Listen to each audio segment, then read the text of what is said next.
थोड़े दिनों पहले मेरे नेबर्स के छोटे बच्चे मेरे पास आए और उनमें डिस्कशन चल रही थी कि $1 बड़ा है या फिर 70 रुपए।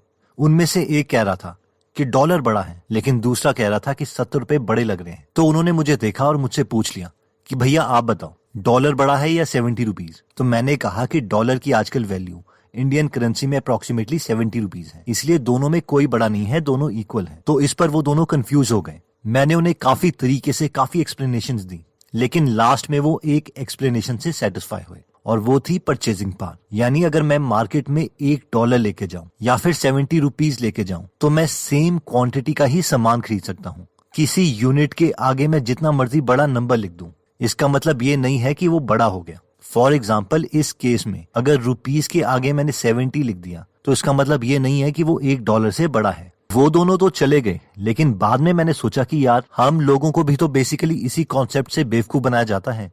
हम 1 लाख रुपए बैंक में जमा करवाते हैं 8% के इंटरेस्ट के लिए, और अगले साल हम खुश हो जाते हैं कि अब हमारे पास 1,08,000 रुपए होंगे और हमने बहुत स्मार्ट मूव खेली। लेकिन ये नहीं पता कि उस साल इन्फ्लेशन भी 10% की हुई और फाइनली हमने कुछ भी गेन नहीं किया, बल्कि हमारी परचेजिंग पावर कम ही हुई और ऊपर से 8% इंटरेस्ट हमारी इनकम काउंट होगी और उस पर हमें टैक्स देना पड़ेगा। दोस्तों, आज की वीडियो में हम इसी टॉपिक के ऊपर बात करेंगे कि हमें अमीर बनना है या एटलीस्ट खुद का और फैमिली मेंबर्स का फ्यूचर सिक्योर रखना है तो हमारा गोल क्या होना चाहिए। तो आइए स्टार्ट करते हैं। तो हमारा सबसे पहला गोल आता है कि पे योरसेल्फ फर्स्ट। जैसे ही हमें सैलरी मिलती है या फिर किसी भी सोर्स से इनकम आती है तो हमें उसमें से मिनिमम 20% पहले ही निकाल लेना चाहिए। आपने ठीक सुना, पहले निकालना है, ना कि और लोगों के कर्जे देके। ये सीक्वेंस बहुत ज्यादा इंपॉर्टेंट है और इसे हम चेंज नहीं कर सकते। हम कोई भी फाइनेंशियल एडवाइजरी बुक पढ़ लें, rich dad poor dad, richest man in Babylon etcetera, कोई भी, ये सबसे पहला स्टेप है। अगर आप स्टार्टिंग में सैलरी मिलते ही पैसे नहीं निकाल सकते तो आपके लिए बाकी स्टेप्स यूजलेस हैं। अपना टाइम मत वेस्ट कीजिए और कोई कॉमेडी वीडियो देख लो। हम में से कई लोगों को लगता है यार उतनी सैलरी नहीं है, उधार ही बहुत है। पता है क्या, nobody gives a dam. Robert Kiyosaki और उनकी पत्नी किम कियोसाकी कहते हैं कि स्टार्टिंग में हमारे पास बहुत उधार हो गया था, लेकिन हमें रिच डैड के लेसन्स पता थे कि पे योरसेल्फ फर्स्ट। इसलिए चाहे मकान मालिक हमसे पैसे मांगे या ग्रोसरी वाला, हम सबसे पहले खुद को पे करते थे। इवन कि उनकी फाइनेंशियल एडवाइजर भी यही बोलती थी कि यार पहले उधार दे दो, बाद में सेव करना। लेकिन उन्होंने उनका कहना भी नहीं माना, क्योंकि वो जानते थे कि अगर उन्हें रैट रेस से निकलना है तो ये सबसे पहला और सबसे जरूरी स्टेप है। हमारा नेक्स्ट गोल आता है सेव। अब सवाल आता है कि हम में से जिन लोगों ने बाकी लोगों के टॉन्ट सहन कर लिए हैं और इमोशनल डिसिप्लिन दिखा दिया है सबसे पहले खुद को पे करके, वो इन पैसों का क्या करें। तो ये स्टेप कहता है सेव इन FD, RD या कोई भी स्कीम जिसमें आप कंफर्टेबल हो, और गवर्नमेंट बैंक या पोस्ट ऑफिस में ही सेव करना। कहीं महाराष्ट्र वाला PMC बैंक वाला केस हमारे साथ ना हो जाए। ये पैसे सिर्फ तभी निकलेंगे जब बहुत इमरजेंसी हो। अब अगर हम ये फर्स्ट 2 स्टेप्स कर लेते हैं तो हम कोई बिलियनर तो नहीं बनेंगे, लेकिन ये है कि कोई इमरजेंसी या नीडफुल सिचुएशन में किसी के सामने हमें हाथ नहीं फैलाना पड़ेगा। तो ये 2 स्टेप तो पहले करना स्टार्ट कर दो प्लीज। हम में से जो लोग मेहनत करने के लिए तैयार हैं और जो थोड़े बड़े सपने देखते हैं, उनके लिए नेक्स्ट स्टेप आता है, और हमारा नेक्स्ट स्टेप कहता है इन्वेस्ट। अब जो अमाउंट हमने सेव किया है उसमें से कुछ पैसे हम इन्वेस्ट कर सकते हैं। शुरू में हमारा लर्निंग स्टेज है तो हमें कम अमाउंट से स्टार्ट करना चाहिए। ये अमाउंट 500 रुपीज पर मंथ भी हो सकता है। शुरू में हमारा गोल इन्वेस्टमेंट की स्ट्रैटेजी को सीखना है, ना कि 1 महीने में वॉरेन बफेट बनना। तो अब सवाल आता है कि इन्वेस्टमेंट के टाइम पर हम कितना रिटर्न टारगेट कर रहे हैं। तो हम देखते हैं कि अगर हमें वॉरेन बफेट जितना अमीर बनना पड़ता तो हमें कितने रिटर्न की जरूरत थी। अगर हम बर्कशायर हैथवे की बात करें, जो कि एक कंपनी है जिसके को ओनर वॉरेन बफेट हैं, तो बर्कशायर हैथवे ने 1964 से लेकर 2015 तक 20.8% का कंपाउंडेड एनुअल गेन अचीव किया, जबकि अमेरिकन मार्केट ने इन सालों में एवरेज रिटर्न 9.7% अचीव किया। अब कई लोगों को लगेगा बस ये तो उतना भी ज्यादा नहीं है, लेकिन कंपाउंडिंग की ताकत की वजह से ये बहुत ज्यादा गेन है। अगर हम इन सालों का ओवरऑल गेन देखें तो 20.8% के हिसाब से ये गेन 15,98,284 बन जाता है। यानी अगर हमारे पेरेंट्स ने 1964 में वॉरेन बफेट को 1 लाख रुपए दे दिए होते इन्वेस्ट करने के लिए, तो 2015 में हमारे पास 160 करोड़ रुपए होते। एंड रिमेंबर, ये पैसिव इनकम थी, इसके लिए हमें कोई एक्स्ट्रा काम नहीं करना पड़ा। अगर हम इस चार्ट को देखेंगे, जो कि बर्कशायर हैथवे का चार्ट है, तो कई सालों में वॉरेन बफेट की कंपनी को भी लॉस हुआ। फॉर एग्जाम्पल 1974 में इन्हें लॉस हुआ, 1990 में इन्हें लॉस हुआ, 2008 में इन्हें लॉस हुआ। ब्रैकेट में जो नंबर दिए गए हैं वो लॉस दिखा रहे हैं। लेकिन वॉरेन बफेट बोलते हैं कि हमें इनसे कोई फर्क नहीं पड़ता। जब भी मैं किसी कंपनी के स्टॉक्स खरीदता हूँ, इसका मतलब है कि मैं कंपनी के टुकड़े को खरीद रहा हूँ। और बिजनेस में उतार चढ़ाव तो आते ही हैं, लेकिन अगर मुझे पता है कि जिस बिजनेस में मैंने इन्वेस्ट किया है वो एक अच्छा बिजनेस है, उसके फाउंडर्स मोटिवेटेड हैं, तो ओवरऑल हमेशा प्रॉफिट ही होगा।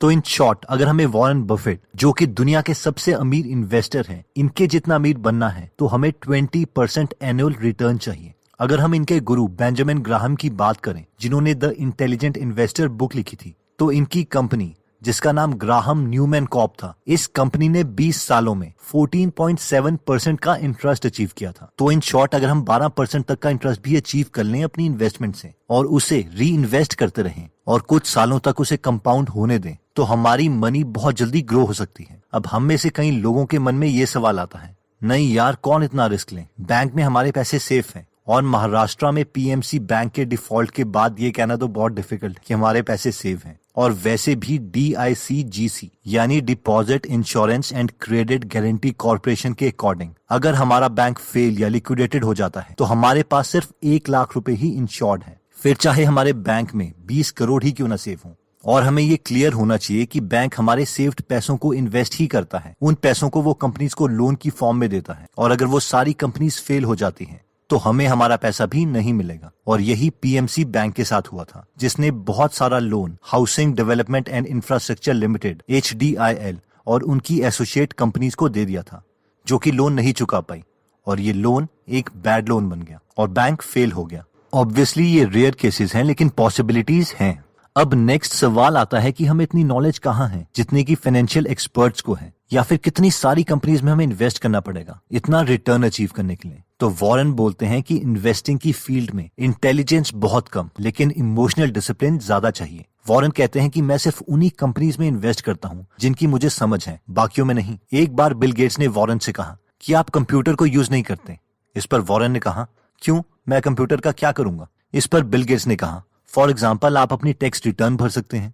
तो वॉरेन ने कहा कि मैं बर्कशायर हैथवे के सारे पैसों को री इन्वेस्ट कर देता हूँ, इसलिए हमारी इनकम ही 0% है, इसलिए कोई टैक्स है ही नहीं। वॉरेन बोलते हैं कि मैं एक सिंपल इंसान हूँ और मैंने बहुत ही कम टेक्नोलॉजी कंपनीज में इन्वेस्ट किया है। आपके पास हजारों कंपनीज हैं, आपको सब में इन्वेस्ट करने की जरूरत नहीं है, और हर कंपनी के बिजनेस के बारे में आपको पता नहीं होना चाहिए। बस इन हजारों कंपनीज में से अगर हम 5 ऐसी कंपनीज ढूंढ लेते हैं जो एक सक्सेसफुल बिजनेस बना सकती हैं और उनमें इन्वेस्ट कर देते हैं, तो समझो हम एक बहुत ही सक्सेसफुल इन्वेस्टर बन गए। तो फाइनली अब सवाल आता है कि हम स्टॉक मार्केट में एंटर कैसे करें। इसमें तो बहुत पेपर वर्क रिक्वायर्ड होगा, या कोई ऐसा तरीका है जिसमें कम पेपर वर्क हो और कहीं जाना ना पड़े। तो जो मेथड मैं आपको बताने वाला हूँ उसमें सिर्फ पैन कार्ड ही रिक्वायर्ड है, और हम स्टॉक मार्केट की दुनिया में अगले 15 मिनट में इन्वेस्टिंग स्टार्ट कर सकते हैं। एक ऑनलाइन प्लेटफॉर्म है जिसका नाम है अपस्टॉक्स। तो अब सवाल आता है कि अपस्टॉक्स क्या है और इससे हम क्या क्या कर सकते हैं। फर्स्ट, इसमें हमारा फ्री डीमैट अकाउंट बन जाएगा, जिसमें हमारे करीबन 600 रुपए बच जाएंगे। इसमें 28,000 रुपए के और ज्यादा बेनिफिट्स हैं, जिनके डिटेल्स मैं डिस्क्रिप्शन में दे दूंगा। थर्ड, इसमें फ्लिपकार्ट का 300 रुपीज का वाउचर मिलेगा अगर हम अपस्टॉक में डीमैट का अकाउंट बना लेते हैं, जिसके लिए हमें प्रोमो कोड यूज करना पड़ेगा अपस्टॉक्स 300। फोर्थ, ये ऐप के प्ले स्टोर में 1 मिलियन से ज्यादा डाउनलोड्स हैं और रिव्यूज भी काफी अच्छे हैं, जिसका मतलब है कि लोग इससे काफी खुश हैं। और फाइनली, इसमें हम म्यूचुअल फंड्स भी खरीद सकते हैं। तो अपस्टॉक्स का लिंक और इसकी पूरी डिटेल्स मैंने डिस्क्रिप्शन में दे दी है, जिससे आप ये ऐप डाउनलोड कर सकते हैं। अब कई लोगों के मन में सवाल आता है कि यार कहीं ये अपस्टॉक्स वाले फ्रॉड तो नहीं है, हम इन्हें अपने पैसे क्यों दें। तो जब भी हम कंपनी के शेयर्स खरीदना चाहते हैं तो वो हम डायरेक्टली नहीं खरीद सकते, इसके लिए हमें एक मिडलमैन चाहिए जिसे हम ब्रोकर बोलते हैं। और अपस्टॉक्स वाले एक तरह के सिर्फ ऑनलाइन ब्रोकर हैं, जो कि सेबी यानी security and exchange board of India से रेगुलेटेड है। तो दोस्तों, इस वीडियो में हमने सबसे पहले देखा कि 1, हमें सबसे पहले खुद को पे करना चाहिए, यानी हमें हर महीने 20% खुद को दे देने चाहिए। और इस सीक्वेंस को उल्टा नहीं किया जा सकता कि पहले खर्चे कर लें और बाद में हम सेव करेंगे। ये करने का सबसे आसान तरीका है फोर्स्ड सेविंग, यानी पैसे ऑटोमेटिकली हमारे सेविंग अकाउंट से ही डिडक्ट हो जाने चाहिए। नेक्स्ट स्टेप में हमने देखा था सेव। अगर हमें कुछ ज्यादा ही डर लगता है तो हमें कम से कम आरडी या एफडी या दूसरी गवर्नमेंट स्कीम में पैसे इन्वेस्ट कर देने चाहिए।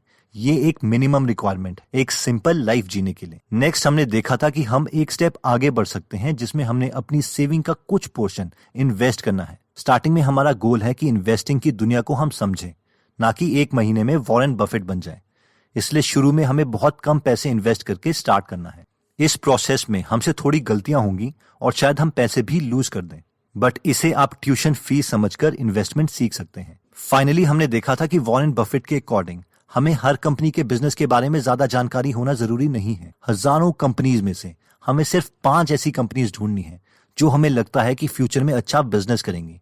तो जैसे जैसे बिजनेस ग्रो करेगा आप भी ग्रो करेंगे, और ये सबसे अच्छा पैसिव इनकम का सोर्स है। और जो भी आपको रिटर्न आता रहता है हमें वो री इन्वेस्ट करने हैं, वरना कंपाउंडिंग का मैजिक काम नहीं करेगा। हमने इस वीडियो में ये भी देखा था कि 10 से 14% का एनुअल रिटर्न जो हर साल कंपाउंड होता है एक बहुत ही अच्छा रिटर्न